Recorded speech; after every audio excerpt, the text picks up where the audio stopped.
pessoas, meu nome é Gleice Barros. E eu sou André Gomes. Sejam bem-vindos ao Diversa Podcast. Já faz tempo que estamos vivendo dias que parecem cada vez mais difíceis em vários aspectos, tanto que às vezes fica difícil pensar quando esse cenário vai passar. Esse podcast nasce da importância de dar voz para mais pessoas diante de uma realidade tão difícil como a de 2021. Se você chegou até aqui, que bom! Queremos te apresentar o Diversa Podcast. O Diversa nasce como modo de mostrarmos que existem mundos múltiplos que se interrelacionam. Mais do que isso, o Diversa quer ser colaborativo. Não falar em nome, mas dar voz a quem quiser entrar nesse espaço. Que sejamos múltiplos, questionadores, críticos, diversos. Parece muito ousado e em parte é, mas a ideia não é abraçar o mundo todo, mas ter o esforço claro no sentido de criar espaços de diálogo entre aqueles que acreditam que é possível sair dessa situação respondendo perguntas como quando, por quê, pra quê. Não vai faltar assunto para debate. Nós temos que deixar claro que esse espaço tem uma intenção política, de projeto de comunicação e de pensar mais a fundo na sociedade e em seus projetos. Não defendemos imparcialidade, defendemos espaços de debate com qualidade e afeto. O Diversa se atreve a entrar na fauna e flora gigante dos podcasts. Não queremos ser os únicos, nem queremos ser os melhores. Queremos somar forças e abrir espaço para aqueles que são do ABC. Cara, aqui é muito rico e múltiplo em pessoas, iniciativas, acontecimentos e cultura.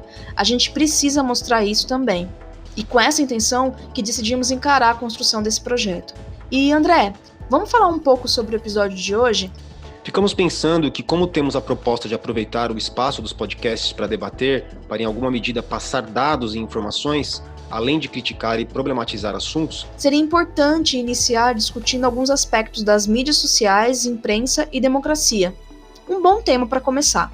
E para isso, a gente teve o prazer de receber nesse episódio o Eli e a Celina. O papo foi tão bom e abriu muitos assuntos.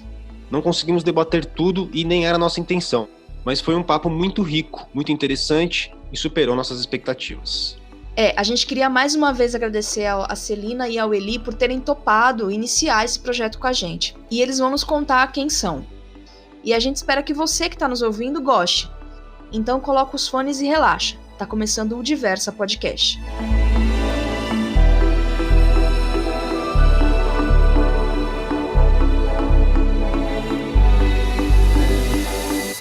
Bom dia a todos vocês, bom dia Celina, Gleice, André, muitíssimo obrigado pela oportunidade. Como eu disse, né, logo quando adentrei a sala aqui no nosso aquecimento, muito feliz de participar do episódio inaugural desse projeto, que eu tenho certeza que vai dar muito certo, que vai para frente, porque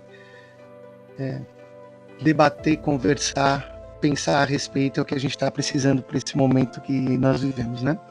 Então, meu nome é Eli Ivanov, eu sou daí do ABC, nascido em São Bernardo do Campo, criado aí também. Depois me formei em História, sou professor de História atualmente e hoje eu vivo na cidade de Alta Floresta, no norte do Mato Grosso. Sou professor aqui na cidade, no município, né? E também trabalho, esse é um sonho que já desde alguns anos a gente tinha, tanto eu quanto minha companheira, tínhamos esse sonho para ser realizado, né? E ele vem sendo realizado, que é ter um espaço, uma área rural, um sítio, né? Onde a gente possa trabalhar algumas questões que para nós parecem ser valores incondicionais para a nossa vida agora, né? Então, a gente traz aqui muitos princípios da agrofloresta, da agricultura sintrópica, da permacultura, buscando um espaço de viver e conviver com a natureza que possa ser bastante equilibrado e que possa nos ajudar a nos equilibrarmos também. Então, este sou eu, muito prazer e obrigado mais uma vez pela oportunidade. Bom, acho que agora é minha vez. Eu sou a Celina. Oi para todo mundo. Oi, Eli. Oi, Gleice. Oi, André. Eli, eu gostei muito da sua apresentação e espero que em alguns anos eu consiga me apresentar da mesma forma. Acho que essa é a meta também, sair da cidade. E essa cidade de que eu falo é Santo André, né? Eu também sou aqui do ABC, estou muito feliz de estar participando assim desse programa inaugural, desse projeto Diverso. O ABC é muito rico em cultura, muito rico em produção intelectual, e eu acho que esse projeto, essa podcast, ela só vem a somar e a divulgar toda a riqueza que o ABC tem para o resto do mundo, né? Então, como eu estava falando, meu nome é Celina Lerner, eu sou nascida em Santo André, moro em Santo André, e eu terminei recentemente o doutorado na Universidade Federal do ABC, que tem um campus em Santo André e um campus em São Bernardo, e o meu doutorado foi no programa de Ciências Humanas e Sociais. Eu sou formada em jornalismo e também tenho mestrado em Sociologia, e meu doutorado foi na área de Humanidades Digitais, eu digo que eu fiz Sociologia Digital, e eu estudei a mentalidade conservadora no Brasil a partir da análise do Facebook, a partir da análise de interações sobre política nessa rede social digital.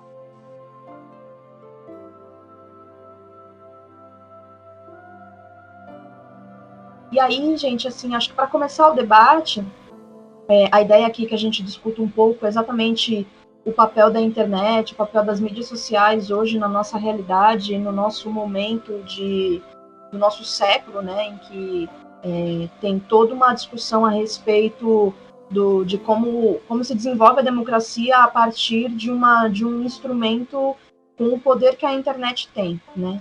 E aí, já iniciando o debate, eu queria começar falando um pouco sobre a internet em si, né? A Celina, na introdução do trabalho dela, na verdade, mais no capítulo 2, né, fala sobre a internet. Tem um teórico, não sei se vocês tiveram acesso, enfim, acho que lá no nosso roteiro tem o link do vídeo que ele coloca, e eu achei bem interessante, assim, o debate que ele estabelece, né, que é mais teórico, enfim, é um professor de direito americano, em que ele fala sobre a divisão, o desenvolvimento da democracia e as mídias, né? E aí ele vai falar um pouco sobre o século XIX, século XX, século XXI, do papel do jornal, papel da televisão e o papel da internet depois. E aí ele chega à conclusão, o nome dele é Lawrence Lessig, que inclusive vai desenvolver o Creative Commons, enfim. E aí no final ele chega à conclusão de que hoje a gente vive um momento na internet em que as informações elas são muitas fontes e informações muito segmentadas, né? E o quanto que isso para a opinião pública acaba sendo utilizado de uma maneira completamente diferente de outros momentos do desenvolvimento da comunicação. E aí, lá no seu trabalho, Celina, lá no início do trabalho, você começa, lá no segundo capítulo, tem toda uma discussão a respeito dos marcos em que se desenvolve a internet, né? E tem um início do debate muito importante falando sobre o pensamento que se tinha no início, lá na década de 90, sobre a internet e sobre as possibilidades de horizontalidade, né, do debate público, de acesso, de multiplicidade de informações que a internet poderia proporcionar. Hoje, vocês acham que isso aconteceu mesmo no início? Se isso se desenvolveu? Se teve algum avanço no sentido da possibilidade da internet democratizar mais o debate público? Eu acho o seguinte, a questão dos meios de comunicação e da democracia acho que a grande questão do momento, dentro das ciências políticas, dentro da própria sociologia, dentro dos estudos de comunicação, é a grande questão para qualquer pessoa que pensa a democracia. Eu acho que a gente, muitas vezes, parte do princípio de que a democracia é um valor, e a gente perde, às vezes, a noção de que a democracia ela não é um valor desenvolvido que vem da Grécia e cai no nosso colo, do nada, mas ela é um sistema de governo desenvolvido e que tem uma história, um contexto, né, desenvolvido em determinados locais, determinados territórios, e a democracia que a gente vivia até recentemente no país, a gente pode dizer que a gente teve o mais longo período democrático do país, desde o final da ditadura militar até o impeachment de Dilma, ou um pouquinho antes, talvez, até a eleição de 2014, foi o período mais longo de democracia que o Brasil teve. Mas é bom a gente entender também que tudo isso, tudo do que a gente vai estar falando aqui, tem que ser entendido não só no contexto brasileiro, mas no contexto internacional. Então, esse período da redemocratização do Brasil corresponde também ao período de redemocratização da América Latina. Corresponde também a um período em que vários países que estavam sob regimes não democráticos se tornaram democráticos a partir da década de 70. Né? Um marco disso é o governo de Portugal. Depois disso, a gente tem a queda dos regimes comunistas e também o florescimento da democracia. Isso é chamado, dentro das ciências políticas, da terceira onda de democracia mundial. Então, a gente estava vivendo uma democracia específica, que é uma democracia que vem sendo desenvolvida, pelo menos desde essa virada do século XIX para XX. E nessa virada, em que a gente tem que entender qual o papel dos meios de comunicação nessa democracia liberal representativa, né?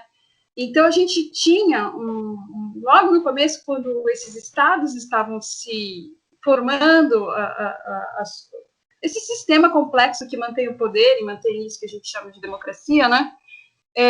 A mídia de massa, em especial os jornais, você pensando na virada do século XIX para o XX, que a gente tinha de tecnologia, de comunicação, que a gente poderia chamar de uma comunicação de massa, seriam os jornais, já havia um debate intenso nos Estados Unidos. Isso agora eu vou fazer referência a toda a pesquisa sobre os Estados Unidos, mas eu acho que é de lá que vem o nosso modelo de democracia,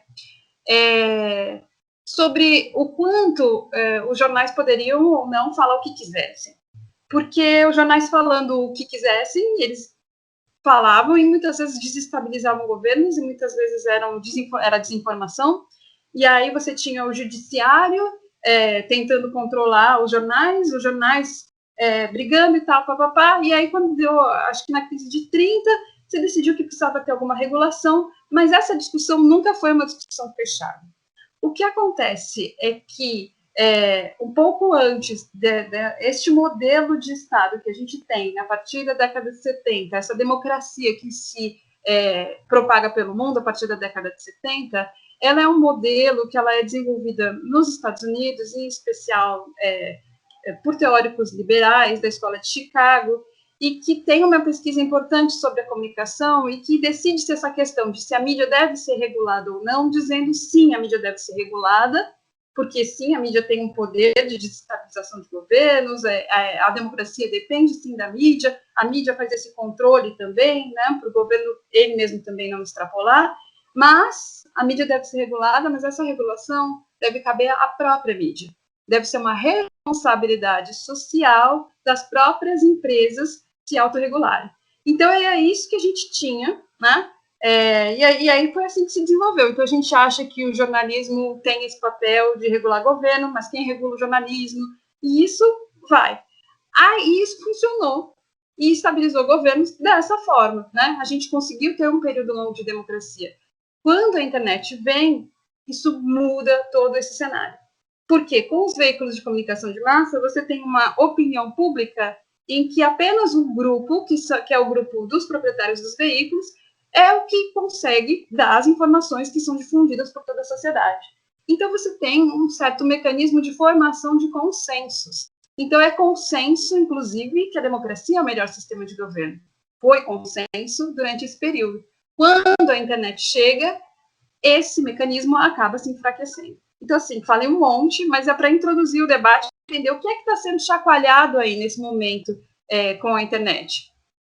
Bom, com relação a essa ótima fala que nós ouvimos agora da Celina, colocar e pontuar, eu acho, né, André? Acho que em algum momento talvez a gente possa vir a aprofundar isso, o quanto que essa questão, principalmente no Cone Sul da América, trazendo não tanto para longe, mas desde dos movimentos ocorridos na Operação Condor, os processos ditatoriais pelos Estados Unidos, né, pelo controle que os Estados Unidos exercia sobre as Forças Armadas e ainda exerce sobre as Forças Armadas brasileiras, né, e latino-americanas. Então esses processos de golpe, uma aquisição muito forte por parte da mídia, diz respeito a esses governos golpistas, né, e aí depois no processo de redemocratização, que a Celina comentou também, onde a gente percebe que alguns países que tentaram fazer processos regulatórios e marcos regulatórios ligados à mídia, né, ao controle, à regulação da mídia de uma maneira geral, sofreram embates profundos, né, intensos. Né, e aí, claro que é importante dizer que o impeachment da Dilma pode ser configurado, dependendo da perspectiva que você tiver, né, de análise, como um golpe jurídico, legislativo e midiático também. Né? E aí, então, para comentar um pouco sobre isso, porque enquanto ela falava, me lembrei um pouco da Kirchner na Argentina e o conflito que ela comprou, né, com o Grupo Clarim, que é um grupo hegemônico da mídia lá, né, num processo de regulação da mídia naquele país, e o quanto ela foi atacada, perseguida e num processo também ali até de lawfare, como ocorreu aqui no Brasil, só que claro que aqui no Brasil em mais intensidade. Então, enfim, para falar que mexer com esses oligopólios midiáticos é mexer num grande vespeiro, né, para fazer aí uma analogia com a área rural aqui, que quando a gente estando aqui dentro do mato, o que a gente tem mais medo de encontrar no meio do mato é um vespeiro mesmo, né? Justamente porque a gente sabe que toma pancada de tudo quanto é lado. Então, enfim, como a gente tratar essa questão no Brasil, para que a gente possa, inclusive, consolidar um modelo dessa democracia burguesa sobre esse processo complicado que é, principalmente no Cone Sul da América, de se fazer regulações dos grandes grupos midiáticos, né, dessa mídia hegemônica. O quanto se compra uma briga com realmente, como dizia o Paulo Henrique Amorim, né, com o quarto poder, né? O livro dele, inclusive, é um livro que vale muito a pena a gente conhecer, para entender esse processo e como a internet poderia ter sido uma experiência que trouxesse uma esperança muito grande na democratização da informação, mas como ela muito rapidamente também foi cooptada por espectros extremistas. Em especial, acho que a extrema-direita soube se valer e se ocupar muito mais do espaço da internet, do espaço livre da internet, do que outros movimentos. Não que eles não estivessem lá. Contudo, acho que a direita soube, enfim, potencializar isso para milhões, né, tornando aquilo também um veículo de massa. Né? Então, Eli, eu acho que não foi tão rápida essa tomada da direita pelas mídias sociais, eu acho que é um processo aí.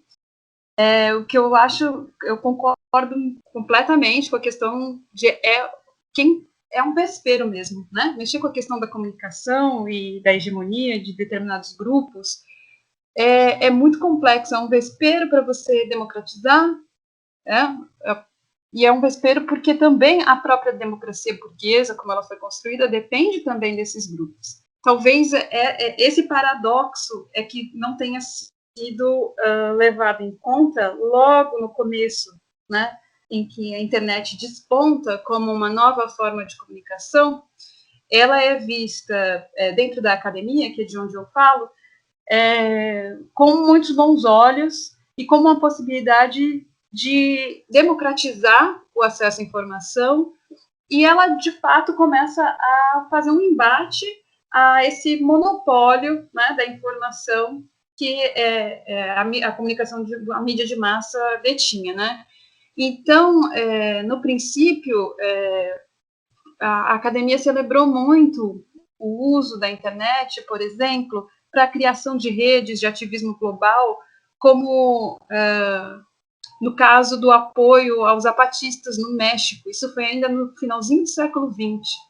Também uma outra movimentação muito importante e que teve a internet como base da formação de rede foi a movimentação que culmina com os protestos de Seattle e que depois se transforma no movimento altermundista que desembocaram nos fóruns sociais mundiais, né, que eram movimentos de ativistas ao redor do globo que se opunham a certas políticas econômicas também transnacionais, e certos ativistas de grupos muito pequenos conseguiam fazer pelo menos movimentos de protestos que se ponham à frente de grandes grupos econômicos. E isso só foi possível porque a internet permitiu essas ligações de forma rápida, barata, Então, de fato, não foi assim, uma ilusão achar que a internet tinha um potencial de democratizar. A questão é democratizar, isso vale para todo mundo, isso vale para todos os lados. A academia não botou muita importância, mas tinha sim, gente estudando, e os movimentos de direita também já estavam utilizando a internet desde então. O que acontece é assim, todas as pessoas que não encontravam voz nos meios de comunicação de massa, elas passam a utilizar a internet, elas encontram um outro canal para escoar e para conversar, para criar redes, para colocar suas mensagens. Não é à toa que o blog do Olavo de Carvalho, que é um blog da primeira década do século XXI, acredito eu, se eu não estou enganada na data, não é à toa que o blog do Olavo de Carvalho chama Mídia Sem Máscara. Então, é um blog de direita, desde sempre, né, que debate temas de filosofia e política, que também usa a internet exatamente para desmascarar a mídia, que para ele era uma mídia de esquerda. Né? Então, estava todo mundo já ali nesse momento, todo mundo que não encontra voz, que não pode se expressar por meio da mídia de massa, acaba indo para a internet, isso aí no começo deste século. E aí a história vai seguindo, né? Ah, legal, Celina. Inclusive, você cita realmente no seu trabalho, né, sobre isso, sobre o blog do Olavo de Carvalho e tal, e de certa maneira ele é um pioneiro, né, da direita digital, aí vamos dizer assim.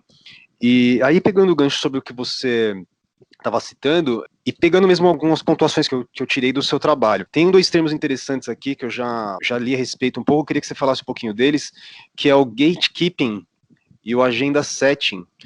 E uma citação aqui que você acabou de dizer, inclusive, um meio de comunicação, né, tido como mais democrático, pode colaborar para a expansão e fortalecimento de ideias antidemocráticas, que é o grande paradoxo aí. Eu acho que é isso mesmo, a gente está nesse paradoxo, tem que entender o que é a democracia enquanto sistema historicamente constituído e como ela, para existir, ela dependeu de um consenso formado por um meio de comunicação talvez não tão democrático, e como um meio de comunicação que democratiza a comunicação, fragiliza essa democracia.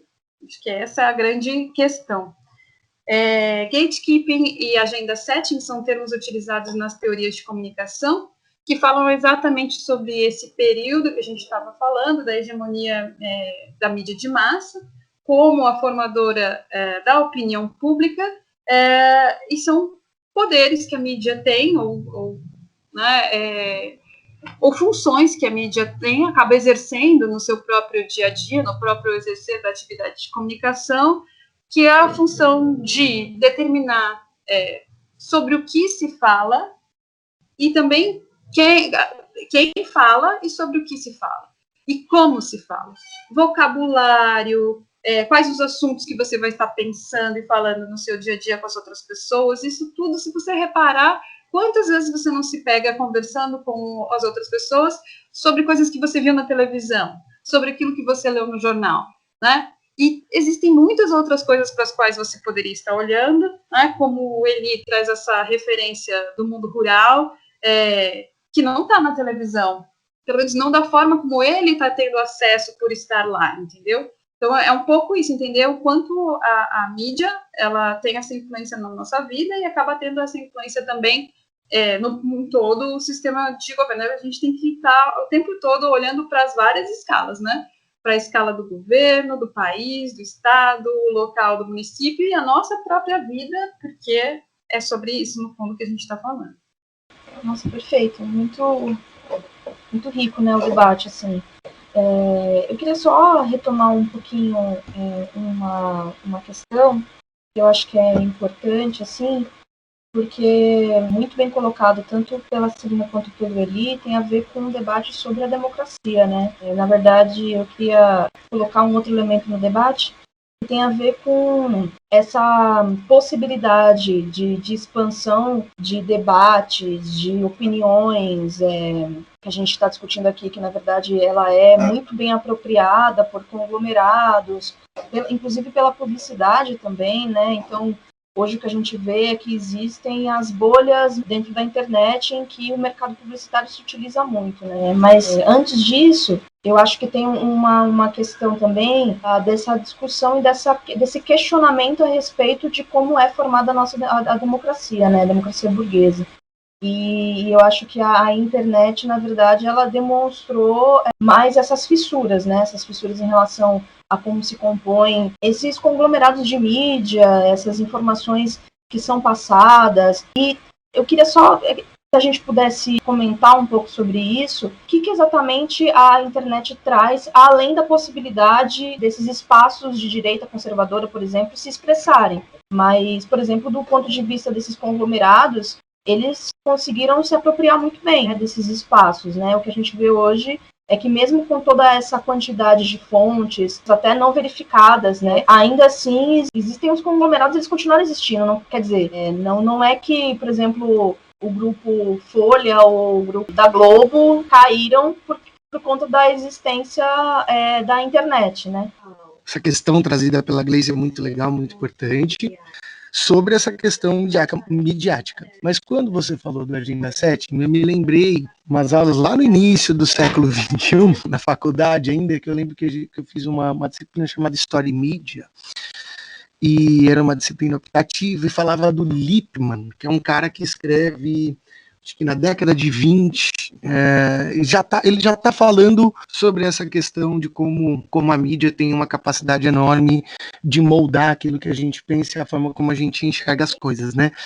E eu me lembro que logo na sequência desse curso que eu fui fazendo, um professor muito, muito fantástico, ele já trouxe para nós, por exemplo, a questão do Orson Welles, né, com um episódio lá na rádio, e o Cidadão Kane, né, e toda essa questão da mídia como sendo um poder, assim, que talvez a gente até subestime o poder político que a mídia tem, né?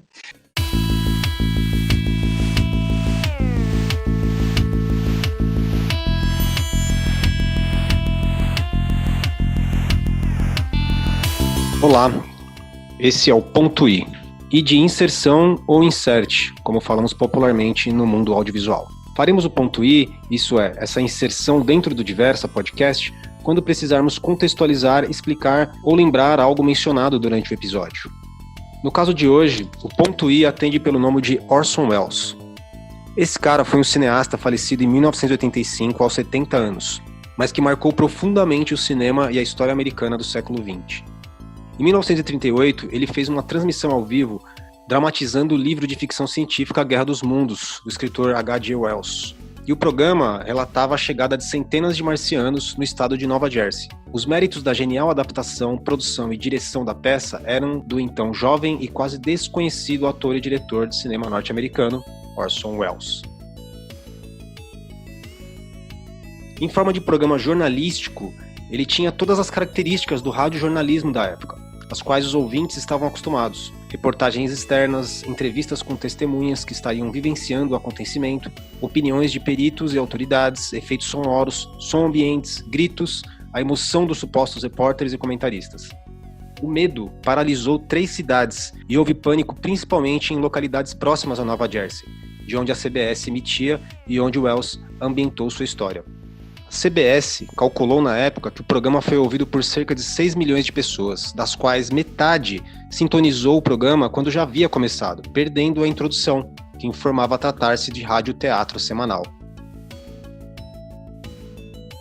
Por volta de 1.200.000 pessoas aproximadamente acreditou ser um fato real. Dessas, 500.000 teve certeza de que o perigo era iminente, entrando em pânico, sobrecarregando linhas telefônicas com aglomerações nas ruas e congestionamentos causados por ouvintes apavorados, tentando fugir do perigo. Com essa história você já vê a genialidade e a importância de Orson Welles. Mas não para por aí. Em 1941, ele filma O Cidadão Kane, considerado pela crítica como um dos melhores filmes de todos os tempos e o mais importante dirigido por Welles. Os elogios a Cidadão Kane se originaram por 3 motivos. Inovação, ângulos de câmera, exploração do campo, narrativa, edição, tudo era inovador. Muito do que a gente vê no cinema hoje se deve a Welles. E também é importante salientar que o Cidadão Kane retrata a vida e a decadência de um magnata da comunicação norte-americana, baseado na história do milionário William Randolph Hearst. Ou seja, tudo a ver com o nosso podcast sobre comunicação. E é isso, até o próximo ponto I no Diversa Podcast.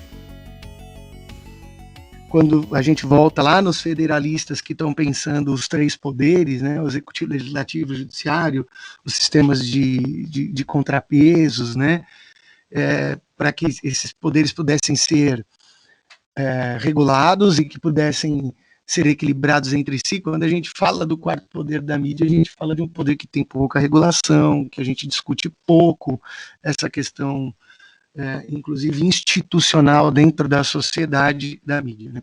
E aí, como a Gleice comentou sobre essa questão dos grandes grupos aqui no Brasil, eu concordo, né, que eles não perderam, não sumiram porque a internet apareceu, né? A Globo não acabou, a Folha não acabou porque a internet apareceu. Acho pelo contrário, acho que até a Celina deve saber muito mais e explicar com pormenores muito mais essa questão, mas acho que eles também foram safos, digamos assim, em tentar se apropriar rapidamente desse mecanismo que era a internet e tal, mas eu sinto que eles perderam um pouco da força, né? Um pouco dessa força hegemônica, que desde sempre foi vista na mídia, do discurso, né? Da criação de uma narrativa, né? As narrativas hoje são mais difusas, são muito diversas. Algumas a gente não tem acesso, mas elas estão mais, vamos dizer assim, que pulverizadas, né? As narrativas. Então, acho que esse monopólio das narrativas, os grandes oligopólios midiáticos, pelo menos no Brasil, sinto que eles diminuíram bastante assim, seu poder de influência. Tem aquela frase que eu não vou saber quem é o autor agora, mas eu li ela há pouco tempo, que tem tudo a ver com as mídias sociais, que a frase é: não se ganha a verdade, ganha-se a melhor narrativa. Dentro do trabalho da Celina sobre essa questão de narrativa, a Celina usou um termo muito interessante aqui que chama câmara de eco, né? Plataformas em especial, vou citar aqui o que a Celina escreveu. As plataformas em especial, o Facebook, fornecem aos usuários conteúdo personalizado definido por algoritmos com base em comportamento anterior, tendendo a reforçar a sua visão de mundo e opinião. Ou seja, forma-se um efeito de câmara de eco, no qual certas visões não são desafiadas, mas sim ecoadas e, consequentemente, fortalecidas em comunidades online. É a famosa bolha, né? Aí aqui, você fala, em especial o Facebook, né, Celina? E eu acho que isso também tem a ver com a época que você fez a pesquisa. Você acredita que essas mídias... Hoje a gente tem o Instagram e o WhatsApp, acho que até mais fortes do que o Facebook. A gente pode ver hoje em dia que muita gente está saindo do Facebook, né? E você acha que, tipo, foi substituída, apesar que nós estamos falando aqui Instagram e WhatsApp, e na verdade é o mesmo dono, as três empresas, né? Mas você acha que o Instagram e o WhatsApp passaram o Facebook? E também indo na questão das grandes mídias, das mídias hegemônicas, tipo a Folha, a Globo, que a Gleice citou e ele falou agora, vocês acham que elas foram safas, né? E perderam força, como eu também acho que elas perderam força. Mas como que se dá esse combate hoje? Porque na TV você não tem interatividade, né? Então eu queria meio que saber o que vocês acham sobre isso. André, só acrescentaria também, acho que mais em nível internacional, o poder do Twitter também, né? Eu acho que se soma aí essas mídias que você mencionou. Então, eu acho que sobre a mídia tradicional, eu concordo com vocês, eu acho que ela perdeu força, e eu vou dizer que eu acho que, inclusive, a democracia perdeu força porque a mídia tradicional perdeu força, mas é uma afirmação muito polêmica. Uau, mas é uma afirmação interessante, né, pra gente pensar. A democracia perde força à medida que o oligopólio da mídia também perde força. Interessante refletir sobre isso. Mas é a mídia que sustenta a democracia burguesa, sempre foi. Isso é uma discussão habermasiana do espaço público, que vem como crítica, e por isso também tem essa visão muito positiva de quando surge a internet. Ah, que bom, né? Teremos uma comunicação mais democrática, mas a comunicação mais democrática também mina justamente um desses pilares de sustentação da democracia, que é esse consenso, a formação de consenso. A gente não tem mais consenso na nossa sociedade. Eu acho que a Gleice falou muito bem, né, que é possível ver as fissuras, né? Eu acho que é isso, acho que a internet tornou muito claras as fissuras, o quanto nós não somos homogêneos, nós somos diversos. E a internet permite a expressão dessa diversidade para o bem e para o mal. Gostei muito da fala da Gleice, e ela falou: a internet serve para alguma outra coisa que não para a união da direita, o fortalecimento da direita. Nossa, eu que uso a internet desde a década de 90, eu fico espantada com essa pergunta, porque sim, serve porque a gente está fazendo agora, serve para esse nosso debate que não aconteceria se não fosse a internet. E serve para muitas outras coisas. A gente que acompanha a internet, e é importante lembrar, quando a gente chega na discussão de o Face, o WhatsApp, o Twitter, internet não é mídia social. A mídia social, ela vai surgir na internet, é uma ferramenta que surgiu em 2004. E aí ela vai ganhar força mais a partir da virada para a segunda década desse século. E hoje a gente, dificilmente, para muita gente, mídia social é sinônimo de internet. E aí, quando a gente cai nisso, e quando a gente passa a utilizar a internet dessa forma, a gente fica muito sujeito às plataformas, aos grupos, porque essas plataformas, elas sim estão definindo os conteúdos que a gente tem acesso, embora os conteúdos sejam criados pelos usuários, por nós mesmos, o acesso a eles é definido por um algoritmo. A plataforma decide o que você vai ver. Isso no Face e no Insta, né? No WhatsApp você tem uma interação com os seus colegas. E aí isso acaba gerando a câmara de eco, as bolhas de filtro, e o Eli está querendo falar. Celina, mas sabe por quê? Porque eu achei muito profunda essa reflexão que você trouxe ao dizer que um dos pilares que sustenta essa democracia liberal burguesa é uma mídia estruturada, né? Ou seja, é o papel da mídia que cria consenso, né? E eu estou de acordo com você, acho que essa é uma leitura muito profícua da realidade.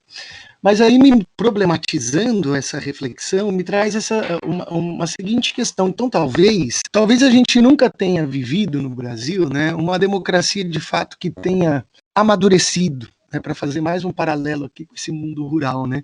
Parece que essa democracia brasileira foi colhida verde, sabe? Em que sentido eu digo? Bom, em vários sentidos eu tenho essa percepção há alguns anos. Primeiro, para a gente falar da democracia clássica no Brasil, com a divisão dos três poderes, e onde você vê assim, países de democracias liberais, como os Estados Unidos, França, Alemanha, os três poderes são eletivos, né? Se vota para juiz nos Estados Unidos, se vota para juiz de comarcas na França, se vota para juízes de tribunais específicos na Alemanha, e no Brasil não temos voto para o judiciário, né? Então já começa meio manca essa nossa democracia.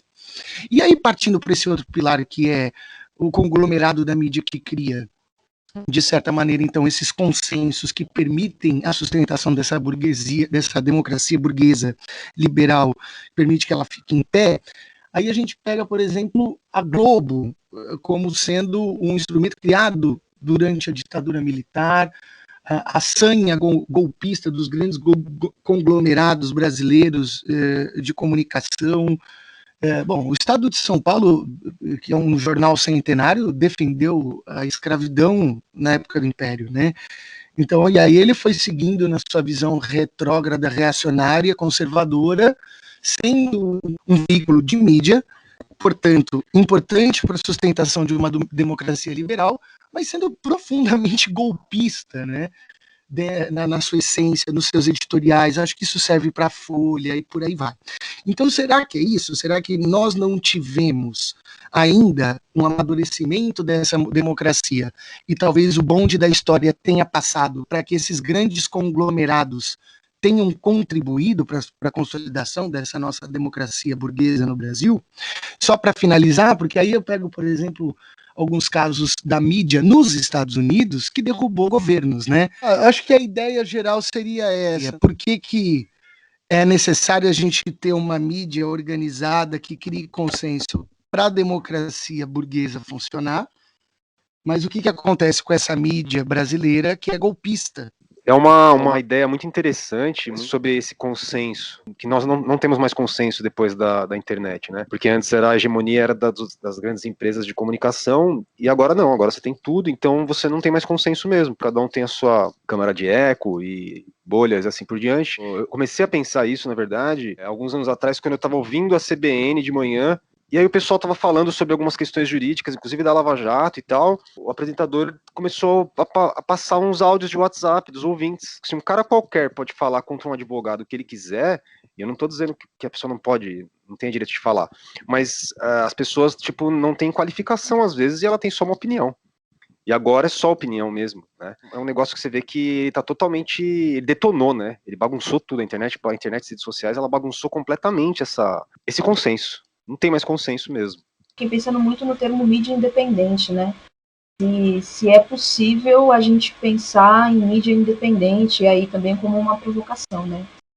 Já respondendo, eu acho que não, acho que todos têm interesses e têm pautas a serem defendidas, e acho que é importante, inclusive, a gente saber quais são essas pautas defendidas para a gente poder entender de onde vêm algumas informações, né? Como elas são construídas. Eu só queria tentar avançar um pouco mais, porque tem um momento lá na sua tese, Celina, que você lembra do conceito da direita envergonhada, né? E eu acho que tem a ver com isso que o Eli trouxe também, sobre a questão das mídias também serem golpistas e todo esse direcionamento político, né? No fim das contas é disso que a gente está falando também, né? E como as mídias, e aí perfeita colocação da Celina, assim, é muito isso, né? A gente tem muito na cabeça que internet é igual a mídias sociais, e na verdade não, é muito mais do que isso. O que eu queria perguntar diretamente é sobre essa questão da direita envergonhada. As mídias sociais, elas abriram espaço para que essa direita pudesse se colocar, né? E aí eu acho que seria legal contextualizar esse termo também, mas queria colocar a provocação. O espaço da internet, ela deu coragem para essa mídia mais conservadora se colocar? Deu espaço para ela ter mais coragem e criar essas câmaras de eco, esses espaços? Nossa, são muitas questões, minha cabeça aqui está girando. Vamos começar com a questão da direita envergonhada. É um conceito dentro da ciência política brasileira que analisa um fenômeno dentro da ciência política e da sociologia, de que no período de redemocratização, pós-ditadura militar, era difícil encontrar algum político, principalmente um político com cargo, algum deputado que se dissesse abertamente de direita. Eram poucos os partidos que se classificavam publicamente à direita. Então, era no máximo uma centro-direita ou partidos de centro. Eu não sei se vocês lembram dessa época. E com o tempo, isso foi mudando, né? E até que as mídias sociais, eu acho que contribuem para isso, para que as pessoas percebam que tem outras pessoas que defendem os mesmos valores e poderem, então, defender abertamente valores de direita. Se desavergonhar, né?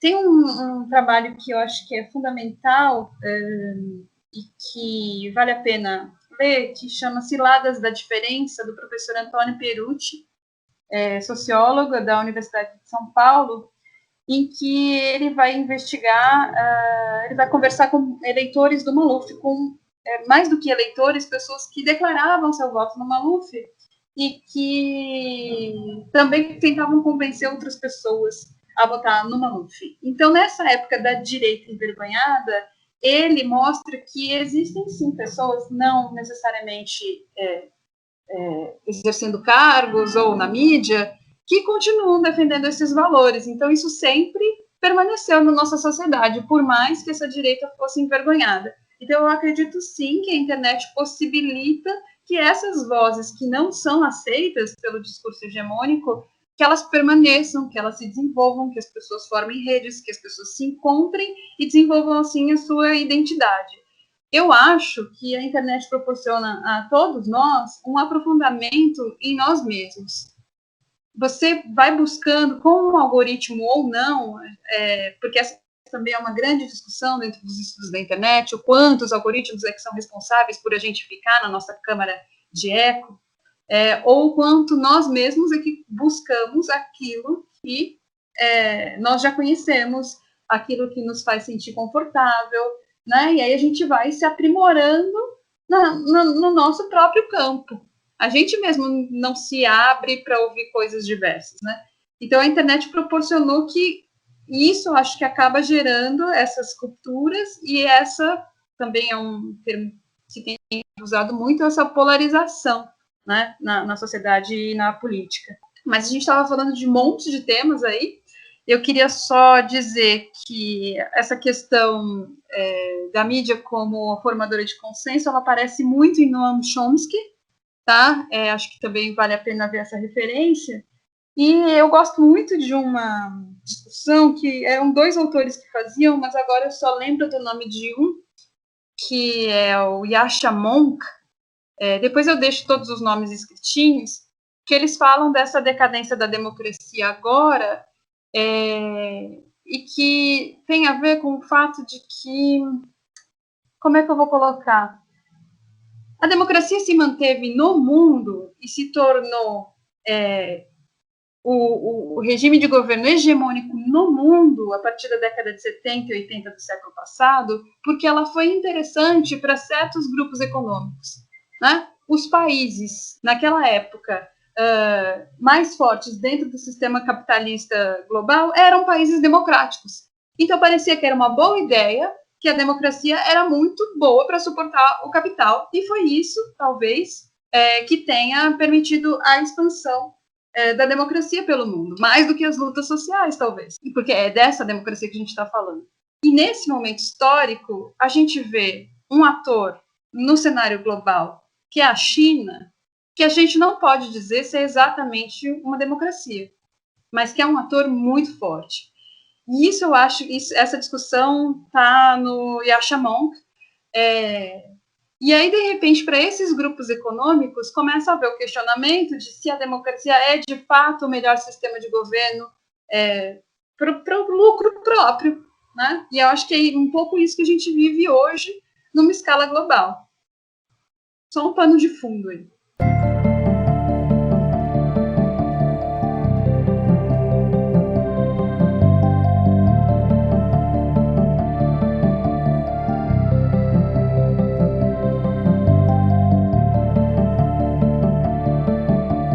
Olá, essa é a estreia da coluna R, na estreia do Diversa Podcast. A coluna sobre arte e cultura, onde eu, André Gomes, recomendo algumas obras para ler, ouvir, assistir e ou jogar. R de recomendações, R de resenha, tanto faz. O que importa é que a coluna dentro do Diversa Podcast. Mas vamos lá para a primeira recomendação da coluna.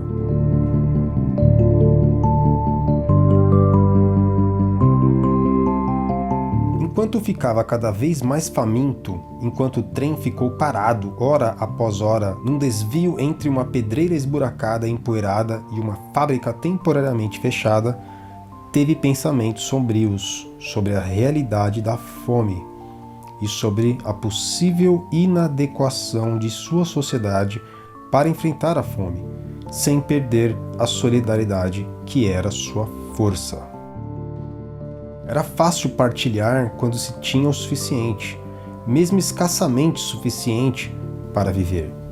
Mas e quando não havia o suficiente? Então a força entrava em cena.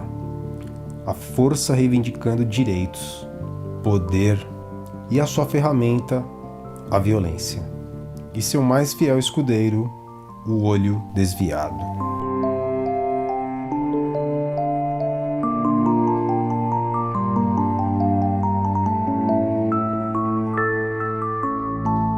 Esse é um trechinho do livro recomendado de hoje, Os Despossuídos, de Ursula K. Le Guin, de 1974. Essa autora, a Ursula K. Le Guin, é estadunidense e é importantíssima para a literatura de ficção científica, com inúmeros livros em destaque, incluindo A Mão Esquerda da Escuridão e Floresta é o Nome do Mundo.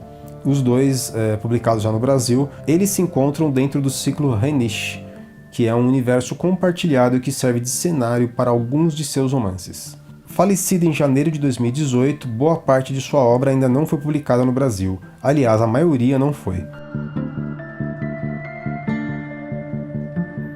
Dá para falar muita coisa desse livro, Os Despossuídos, dado o seu contexto político na época que foi lançado, no meio da Guerra do Vietnã, quando a escritora estava pesquisando e desenvolvendo conceitos sobre pacifismo e anarquismo.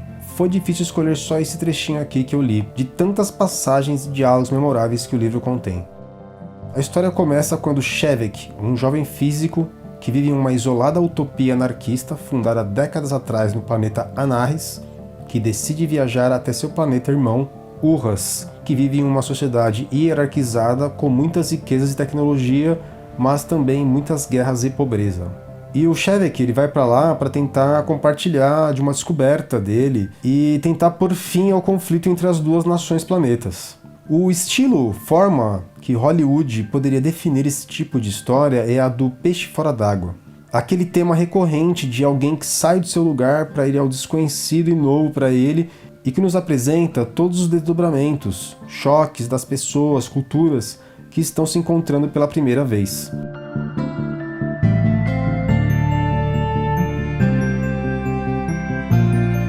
Como Christopher Vogler bem fala no seu livro A Jornada do Escritor, artistas que rejeitam todas as formas correm o risco de alcançar um público limitado, porque a maioria das pessoas não consegue se relacionar com a arte não convencional. Quer dizer, que certa quantidade de forma é necessária.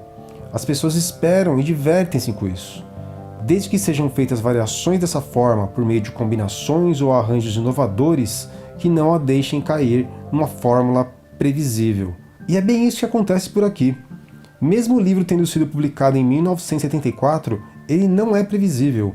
Os planetas apresentados são tão novos e criativos que o mergulho profundo a cada página é inevitável. Pegando o trecho que li na intro dessa coluna, você vê que o pensamento do Shevek é que a sociedade dele pode sofrer de uma inadequação para enfrentar o problema da fome quando se falta o necessário. Porque ele está partindo de uma sociedade totalmente igualitária. Então é a estranheza da falta, da escassez que ele não tinha vivenciado ainda que o faz refletir em sua condição. Diferente da gente, que nós vivemos numa sociedade que não sabe enfrentar a fome e ainda às vezes até estimula a fome. Os personagens não são militares, ou guerreiros musculosos, ou heroínas destemidas, e sim cientistas, personalidades de exploração, curiosidade. Então eles não agem previsivelmente, por assim dizer. É sempre instigante acompanhar suas trajetórias e suas descrições e pensamentos. Os ecos de ficção científica são tão altos quanto os de luta social e política. E todos seus temas, de ditaduras, revoluções, violência, tortura, prisão e morte, ganância, mentira, sede de poder, medo ao desconhecido e a quem é diferente, não poderiam ser mais atuais.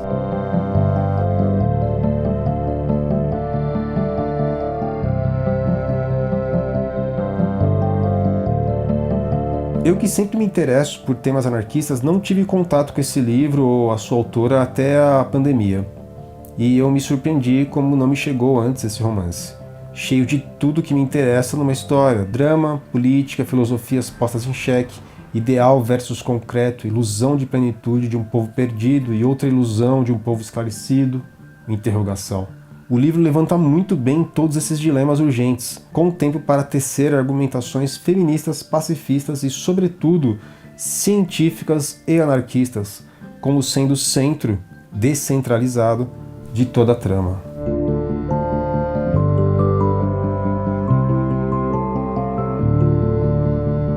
É altamente recomendado para quem gosta de ficção científica e política. Uma obra-prima. Os Despossuídos, Ursula K. Le Guin, última edição no Brasil em 2017 pela editora Aleph. Procurem aí. É isso.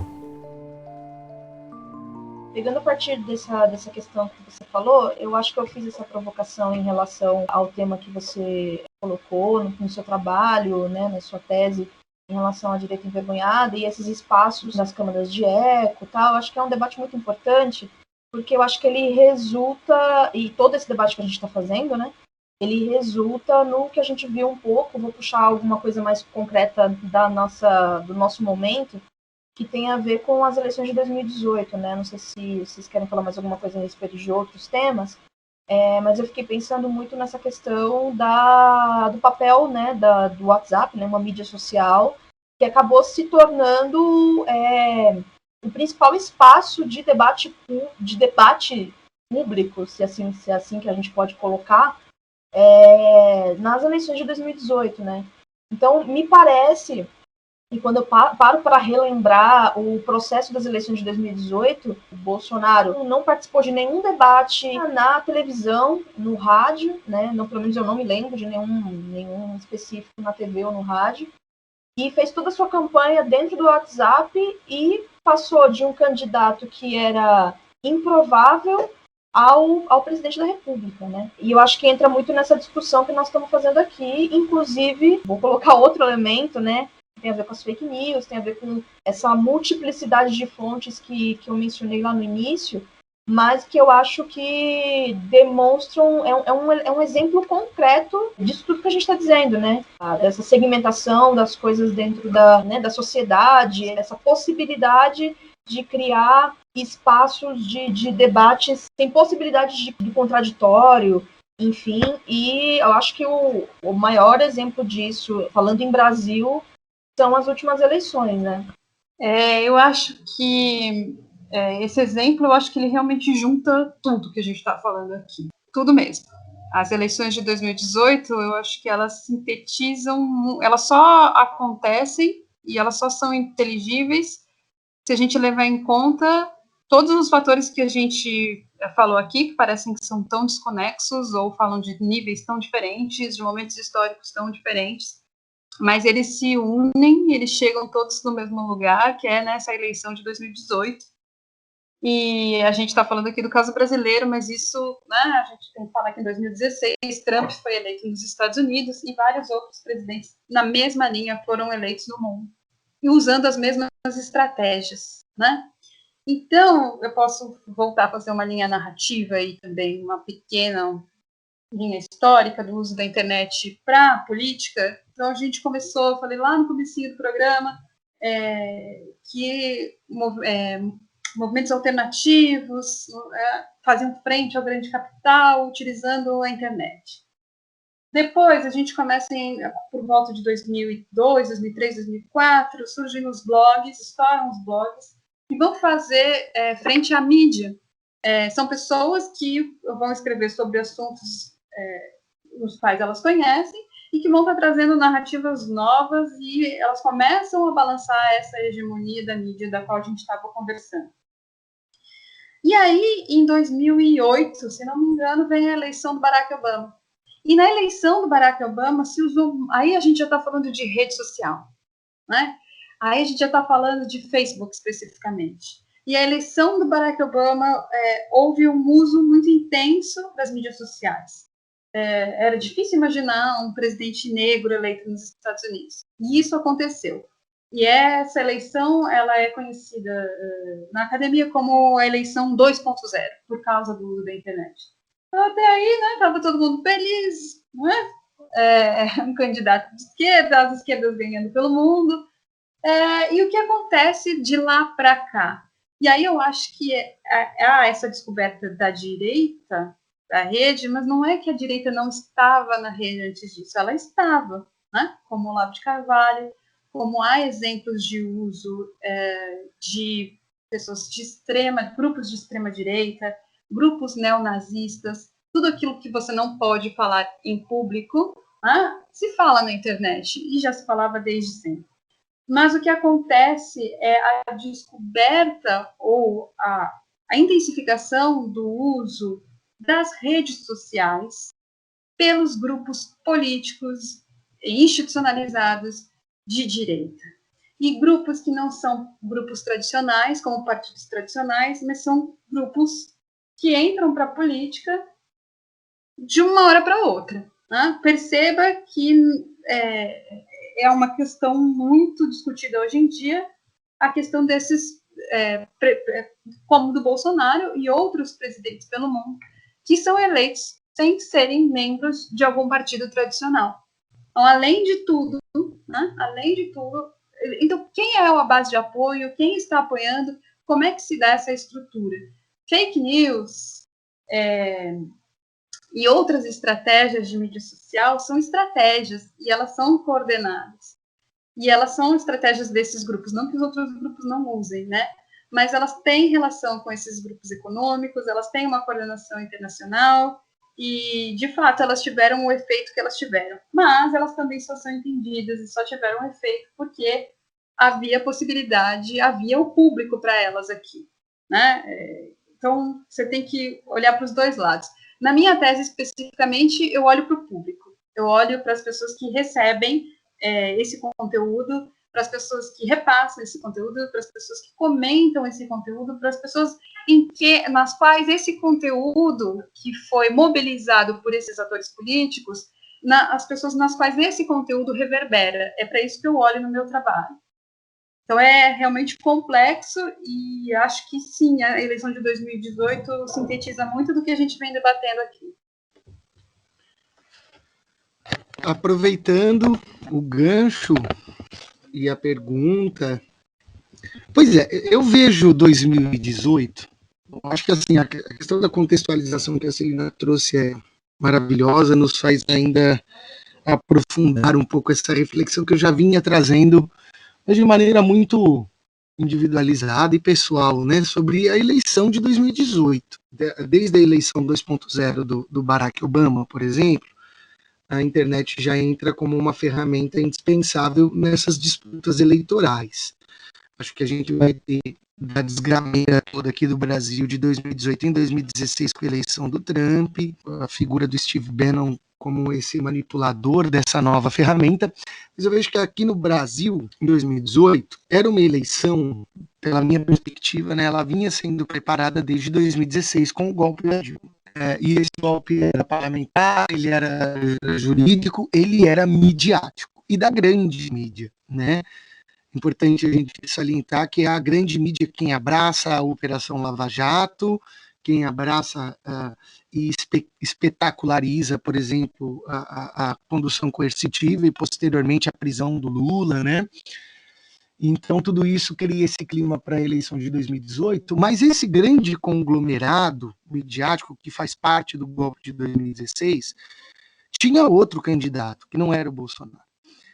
E o Bolsonaro e a sua trupe, e hoje a gente sabe que intimamente ligado com figuras como, por exemplo, o próprio Steve Bannon, que foi crucial na eleição do Trump em 2016, esse Bolsonaro, ele surpreende, na minha visão, ele surpreende esse grande conglomerado midiático que preparava um outro candidato. Vamos dizer assim, que esse establishment percebe que Alckmin, né, no caso de 2018, não tinha chance, a Amoedo não tinha chance nenhuma nessa eleição e que ela estava polarizada entre o partido,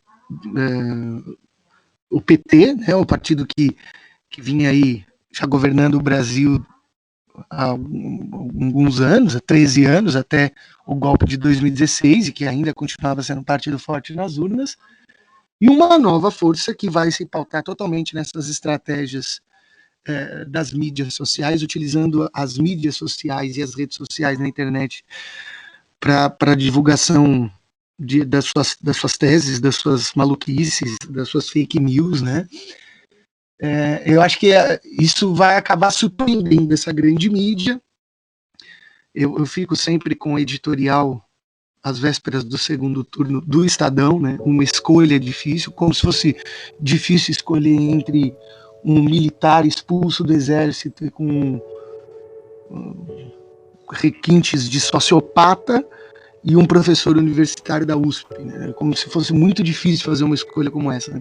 Mas acho que isso sintetiza como a mídia armou uma eleição de 2018 que ela não conseguiu colocar o candidato que ela gostaria, né?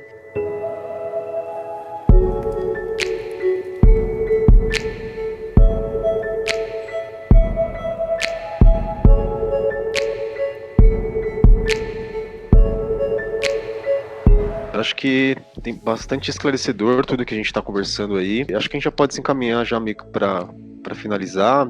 Acho que está tudo muito claro, embora a gente já soubesse que é impossível a gente abordar tudo, né?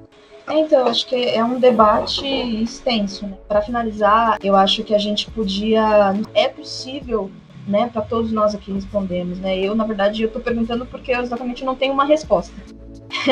É possível a gente pensar em algum tipo de regulamentação ou algum tipo de reversão nesse estado de coisas que nós estamos vivendo, né? É possível evitar uma nova eleição de 2018? É possível a gente pensar em algum tipo de horizonte para o futuro, pensando que o ano que vem nós temos eleição? Se é possível pensar em alguma uma outra realidade ou algum outro tipo de utilização, algum tipo de combate que a gente possa fazer contra esse estado de coisas que a gente discutiu aqui, né? Eu sei que a pergunta é muito ampla, talvez muito difícil de responder, mas eu deixar essa provocação aqui para a gente já ir encerrando o nosso debate. Gleice, André, Celina, eu acho que é um tema que vai, sim, se desdobrar muito, o papel da mídia para as eleições, para o resto dos processos democráticos a partir de então. A internet, eu acho que veio para ficar, as redes sociais vieram para influenciar de forma decisiva e final todos esses processos políticos que são públicos, os debates públicos de uma maneira geral estarão sim sendo a partir de agora pautados, transmitidos, postados e replicados através da internet, das suas redes sociais e das outras ferramentas de acesso à informação e comunicação. Acho que nós vamos ter que nos preparar muito enquanto um campo social e político mais à esquerda, mais progressista, dentro de todas as matizes possíveis daqueles que possam se considerar mais progressistas e à esquerda, né? Desde os mais radicais até aqueles mais conciliadores. Todo esse campo, esse espectro político que eu comentei, vai precisar estar muito antenado, organizado, buscando uma comunicação cada vez mais efetiva, para que a gente possa combater as ferramentas que nós já vimos, né? Eles já demonstraram quais são as principais ferramentas que eles utilizam. Quando eu digo eles, eu digo essa extrema-direita que em 2016 com o Trump, em 2018 com o Bolsonaro, como a Celina citou, em outras ocasiões também, em outras eleições pelo mundo afora, o Brexit pode ser citado aí também dentro dessa onda, né? Eu acho que eles já mostraram quais são essas ferramentas que eles possuem. A gente precisa começar a criar alguns antídotos para ela, começar a criar alguns caminhos que possam atenuar o impacto que isso causa numa população também aí muito específica, que é a população brasileira, que é o processo, inclusive, de democratização da própria internet no Brasil. Queria fazer um parênteses aqui para comentar que eu, como professor, nesse momento de pandemia, tenho observado, por exemplo, que nós temos estudantes que não têm acesso à internet livre, mas acesso apenas ao WhatsApp. Então, eles têm lá alguns planos, né, de algumas operadoras aí, fornecedoras de dados móveis, onde você tem acesso, o seu plano é limitado, você gasta os seus dados rapidinho, se você visita um ou outro site, mas o WhatsApp é livre, né? Então, olha como isso limita. A pessoa, ela teoricamente teria acesso à internet, mas ela está extremamente limitada às informações que ela vai alcançar. Então, para finalizar a linha de raciocínio aqui um pouco confusa, como sempre, eu acho que a gente tem que começar a criar ferramentas que possam atenuar essa manipulação de informação diante de uma população que não acessa integralmente a internet, tudo que ela oferece, que tem muita dificuldade de interpretação de texto de uma maneira geral, população brasileira, que tem processos de manipulação política, ideológica, espiritual, religiosa, arraigados historicamente. Então, enfim, que a gente possa se preparar, porque 2022 vem aí, e a guerra, digamos assim, esse conflito virtual, a disputa das narrativas e na disputa da confiança daquele que nos ouve, né, daqueles que nos ouvem, vai ser muito acirrada essa disputa. Obrigado pela oportunidade, um forte abraço em todos, um prazer conhecer aqueles que eu não conhecia, Gleice, e a Celina, e agradecer profundamente meu amigo André. É bom, eu também quero agradecer a oportunidade de estar aqui. A cabeça está fervilhando ainda, muitos temas. Agradecer muito a Gleice e o André pela iniciativa, ao Eli pelas ideias que não são nem um pouco confusas, pelo contrário. Eu acho que a gente falou de muitas coisas, falamos pouco até de mídia social, mas eu acho que é isso. Para entender a mídia social tem que se entender o contexto todo, né, em que ela está inserida. E concordo plenamente com ele, plenamente, vou pelo mesmo caminho que o antídoto, para mim também é o único caminho que eu vejo, a alfabetização midiática, o letramento digital, o entendimento do que é a internet, de quais são as possibilidades, essa questão das pessoas que têm acesso exclusivamente ao WhatsApp, ela é muito complexa, ela foi muito debatida na época do Marco Civil da internet, em que se falava no conceito de neutralidade da rede, que significa que a rede tem que ser neutra, né? Então você acessa a internet, você acessa os serviços que você quiser. As operadoras que fornecem o WhatsApp sem gastar a franquia de internet, elas acabam fazendo com que as pessoas fiquem presas naquela rede social, e isso fere a neutralidade da rede, e isso faz com que as pessoas só se informem por ali. Elas não podem ir buscar uma outra fonte. Elas recebem a notícia ali, elas não têm nem como checar se aquilo é verdade ou não usando o Google, porque nem internet elas têm para isso. Então, existe essa dificuldade, existe a questão de que muitas vezes as pessoas não sabem utilizar as ferramentas que a internet proporciona, as pessoas não sabem que a internet não é rede social, que existe um monte de outras coisas. Então, é preciso que as pessoas conheçam a internet, aprendam a usar, e eu acho que essa é uma militância para todos nós aqui, e eu acho que o Diversa está indo nesse caminho de utilizar a internet sabiamente, né? Então, eu gostaria de falar sobre a questão mais geral, e eu gostaria de citar aqui a Ailton Krenak, né, sobre a questão mais geral de como a gente vai recuperar a democracia ou não. A última coisa que eu fiz em termos públicos, assim, de aglomeração, antes do início da pandemia, eu fui assistir uma palestra no Sesc, em que o Ailton Krenak estava presente, e ele estava falando lá exatamente sobre notícias para adiar o fim do mundo. E aí ele contou que o nome ele escolheu ao acaso, e ele perguntou assim, mas gente, vocês querem mesmo adiar o fim do mundo? E aí eu me pergunto, a gente quer mesmo salvar aquela democracia? A gente quer mesmo voltar a viver do jeito que a gente vivia? Eu sei que não está legal agora, mas será que a gente não pode pensar outras coisas para o futuro? E aí eu deixo esse questionamento.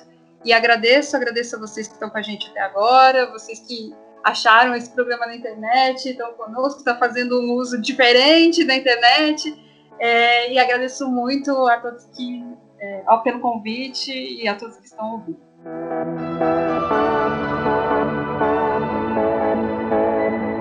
Bom, acho que a gente conseguiu, no mínimo, abrir, né?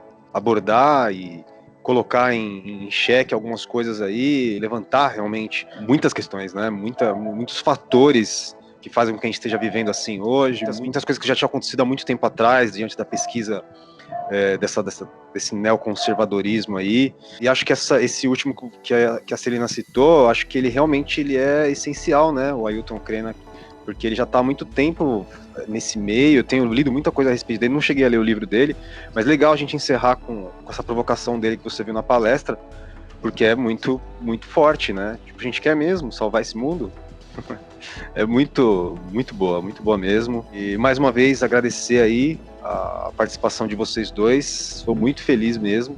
Então, agradeço demais aí, Eli e Celina. Eu e a Gleice estamos muito satisfeitos com essa conversa que a gente teve, que na verdade é uma fração do que a gente poderia conversar. Então, muito obrigado mesmo, tô muito emocionado aqui. Valeu demais, gente. Gente, nossa, eu tô muito feliz também que a gente pôde ter esse espaço. Tô muito feliz com a possibilidade da gente poder utilizar bem a internet, como a Celina muito bem falou. Puxar esse debate no primeiro episódio do Diversa não é à toa, é isso, né? A proposta do Diversa é essa, é questionar, é discutir, é a gente colocar na ordem do dia, dar visibilidade para outras discussões que estão fora do comum, do que é discutido nas mídias, do que é majoritariamente falado. Então a gente está aqui também para colocar um pouco esse contraditório e tentar dialogar de outras formas, né? Então, nossa, muito obrigado, Celina, muito obrigado mesmo, muito obrigado, Eli, por terem generosamente separado um tempinho para conversar com a gente, para dialogar. Vou me juntar ao André e dizer que eu estou muito emocionada, muito feliz mesmo que a gente possa começar tão bem o projeto do Diversa, e dizer que vocês já são parte desse podcast e o espaço vai estar sempre super aberto para vocês, para a hora que vocês quiserem voltar. Já queremos fazer outros debates com vocês, já queremos colocar outros temas e acho que é bem possível que em breve quem está nos ouvindo escute de novo a voz do Eli e da Celina. Gente, brigadão, obrigado mesmo. É isso, um beijão, até o próximo Diversa.